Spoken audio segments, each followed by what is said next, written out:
Welcome, welcome, welcome to Making a Difference in the Lives of Others. And I'm so excited today with my special guest, Dr. Earle J. Fisher.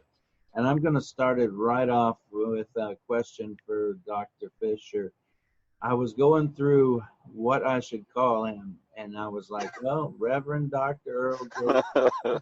Reverend J. Fisher, PhD, Reverend PhD, organizer, activist, community leader, teacher, writer, professor, keynote speaker, and humanitarian. So my question is, what is it that you would prefer to be called? Is it Dr. Fisher? That's fine, Brother Ray. Now, I am not one for that long litany of an introduction with all of the titles and various endeavors that I'm involved in. But the reason I don't feel too bad about it is because I need to know how to pronounce your last name. So That's all right. you help me out. You help me out, I help you out. That's how this will work. That's how it work, man. It's Ray Sekrengast. Sekrengast. There you go. Okay, it looks more intimidating than it is. Sekrengast. Yeah. So, man, look, Dr. Fisher's fine. Pastor Earle is what a lot of people call me. All right. I'll call you Brother Ray. You can call me Dr. Fisher. Works for me, man. That works for me for sure. What I'm going to start off here with, Dr. Fisher, is I'm going to give a little background for the listeners, a little bit of your life story, and then we're going to get into the meat and potatoes. So,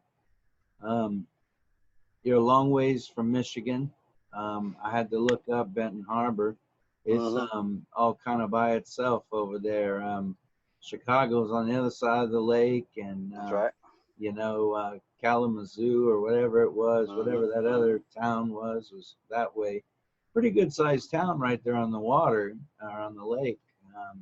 Interesting doing my little research from that. But obviously you graduated high school there and you earned your associate's degree in liberal arts there. And then you somehow in that transition right there, Memphis came calling.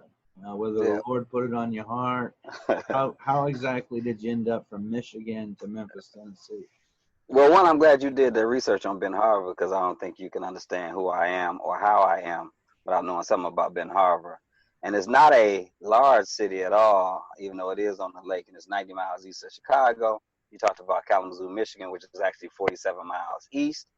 Benton Harbor is a twin city with another city called St. Joseph, Michigan. And when I grew up in Benton Harbor, it was 95% black, mostly impoverished.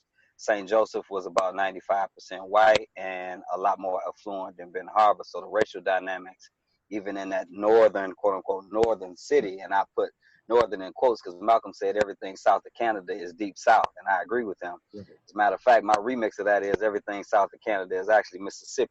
Right. But, that racial climate and that racial tension that people think only exists in cities like Memphis or Nashville or Atlanta or St. Louis or Little Rock is also prevalent in many other places up north. So I'm glad that you did that type of research, man. How I ended up in Memphis is through a basketball scholarship to Lamont College. So I guess one can say God put that on my heart because that was probably the best opportunity or a scholarship offer that I received. I had some schools in Michigan who were trying to offer me partial scholarships because at the time I was an academic risk.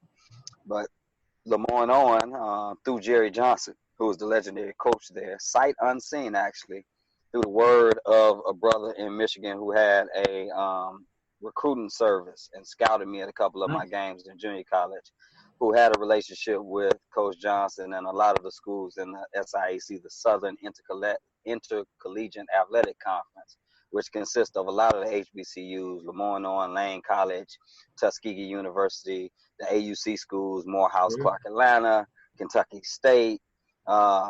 This guy in Michigan had a plug to those schools, put a word in with Jerry Johnson. Coach Johnson, on his word, sight unseen, called me over the phone, offered me a full ride scholarship. And that's how I actually ended up in Memphis in 1999. Tell me God wasn't intervening on that. I'm pretty sure God was at work in the midst of it and probably laughing all along the way because I was thinking that my trip to Memphis was supposed to be primarily or even solely about basketball. But as we have seen in the last several years since that is not the Yes, case. yes, that's for sure. Those scholarships are a little different. LMO isn't necessarily known for their basketball these days.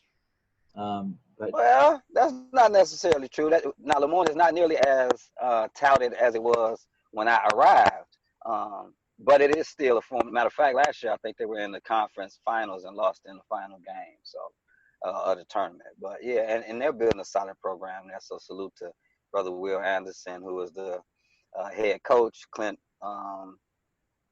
what's Clint's last name? I can't think of it. Clint Jackson, who is alumni of Lemoyne and also the athletic director there.